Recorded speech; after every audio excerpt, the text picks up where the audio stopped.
আজকে আমরা এমন একটা ফোন নিয়ে কথা বলবো যেটা বাংলাদেশের স্মার্টফোন মার্কেটে বেশ বড় একটা আলোড়ন তৈরি করেছে। হ্যাঁ, ফোনটি হলো মোটোরোলা মোটো G67 পাওয়ার। চলুন আজের ভেতর বাহির সবকিছু জেনে নেওয়া যাক।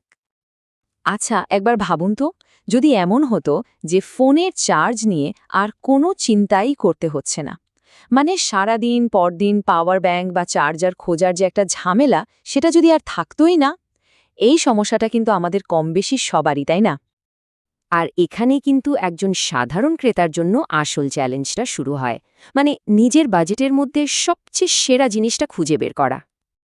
বিশেষ করে বাংলাদেশের মতো মার্কেটে, যেখানে সবাই চায় বাজেটের মধ্যে সেরাটা পেতে, সেখানে এমন একটা ফোন খুঁজে পাওয়া সত্যি কঠিন, যা হবে নির্ভরযোগ্য, ব্যাটারি চলবে লম্বা সময়, কিন্তু দামটা থাকবে হাতের নাগালে।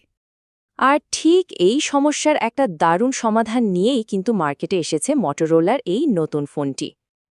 বলা যেতে পারে মোটো G77 পাওয়ার হলো মটোরোলার পক্ষ থেকে সেই সব মানুষের জন্য একটা উত্তর, যারা ফ্ল্যাগশিপ ফোনের মতো আকাশছোঁয়ার দাম দিতে চান না, কিন্তু দৈনন্দিন ব্যবহারের জন্য একটা সলিড আর ভরসামন্দ ফোন চান।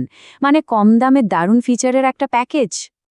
বেশ, চলুন এবার এই ফোনের সেই ফিচারটা নিয়ে কথা বলি যেটা নিয়ে সবচেয়ে বেশি আলোচনা হচ্ছে। হ্যাঁ, আমি এর ব্যাটারির কথাই বলছি। 7000 মিলিঅ্যাম্পিয়ার। শুধু সংখ্যাটা একবার ভাবুন তো। আজকালকার দিনে একটা মিড রেঞ্জ ফোনে এত বড় ব্যাটারি পাওয়া কিন্তু চারটেখানি কথা নয়, আর এটাই কিন্তু এই ফোনের আসল শক্তি।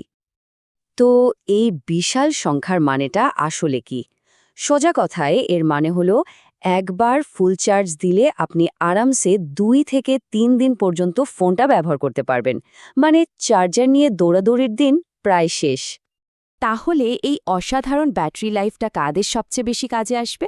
দেখুন, যারা ফোন অনেক বেশি ব্যবহার করেন, কিংবা যারা কাজের জন্য বা ঘুরতে ভালোবাসেন বলে প্রায়ই বাইরে থাকেন, অথবা যারা সারাদিন সোশ্যাল মিডিয়া বা স্ট্রিমিং নিয়ে ব্যস্ত থাকেন, তাদের জন্য এই ফোনটা এক কথায় আশীর্বাদের মতো।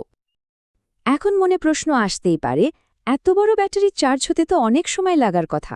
না, সেই চিন্তাও করতে হবে না, কারণ এর সাথে আছে 30 ওয়াটের ফাস্ট চার্জিং। মানে যখন চার্জ শেষও হয়ে যাবে, খুব কম সময়ে ফোনটা আবার রেডি হয়ে যাবে। কিন্তু একটা ফোনের পরিচয় কি শুধু তার ব্যাটারি দিয়েই হয়? একদমই না। চলুন দেখি এই বিশাল ব্যাটারি ছাড়াও মটোরোলা এই ফোনে আর কি দিয়েছে। এর মূল স্পেসিফিকেশনগুলো যদি দেখি, তাহলে এখানে আছে একটা বেশ বড় 6.7 ইঞ্চির ফুল এইচডি প্লাস ডিসপ্লে। মানে ভিডিও দেখার অভিজ্ঞতা হবে দারুণ। ছবি তোলার জন্য পেছনে আছে 50 মেগাপিক্সেলের একটা মেইন ক্যামেরা, আর সাথে একটা আলট্রা ওয়াইড লেন্স। আর সেলফির জন্য কিন্তু কমতি রাখিনি, সামনে আছে 32 মেগাপিক্সেলের একটা বেশ ভালো ক্যামেরা। এবার আসি গেমিং পারফরম্যান্সের কথায়। দেখুন, সত্যি বলতে এটা কোনো ডেডিকেটেড গেমিং ফোন না যেটাতে হায়ার সেটিংসে সব গেম খেলা যাবে, কিন্তু প্রতিদিনের টুকটাক গেমিং, মাল্টিটাস্কিং বা ব্রাউজিংয়ের জন্য এর পারফরম্যান্স যথেষ্ট স্মুথ এবং নির্ভরযোগ্য। কোনো সমস্যা হবে না। এর বাইরেও প্রতিদিনের ব্যবহারের জন্য বেশ কিছু দরকারি ফিচার আছে, যা ফোনটার ভ্যালু আরও বাড়িয়ে দেয়। যেমন এটাতে 5G সাপোর্ট আছে ডুয়াল স্টেরিও স্পিকার, আর অনেকেরই খুব পছন্দের 3.5 মিলিমিটার হেডফোন জ্যাকও বাদ যায়নি। সাথে আবার হালকা পানি বা ধুলোবালি থেকে সুরক্ষার জন্য IP64 রেটিং তো থাকছেই। বেশ, তাহলে এত সব আলোচনার পর শেষ পর্যন্ত কি সিদ্ধান্তে আসা যায়? চলুন পুরো বিষয়টা একবার গুছিয়ে নেওয়া যাক। এই ফোনের সবচেয়ে বড় শক্তিগুলো কি? 1. এর অসাধারণ দীর্ঘস্থায়ী ব্যাটারি। 2. প্রতিদিনের কাজের জন্য একটা স্মুথ আর নির্ভরযোগ্য পারফরম্যান্স। 3. এর প্র্যাকটিক্যাল আর টেকসই ডিজাইন। এবং সবশেষে দামের তুলনায় এটা দারুণ একটা ভ্যালু ফর মানি প্যাকেজ। আর এই কথাটা শুধু মুখের কথা নয়, অনেক রিভিউ আর বাজার বিশ্লেষণেও একই কথা উঠে এসেছে। এই উক্তিটাই বলে দেয় যে বাংলাদেশের বাজারে ফোনটা কতটা শক্ত অবস্থানে আছে, আর কেন এটাকে একটা স্মার্ট চয়েস বলা হচ্ছে।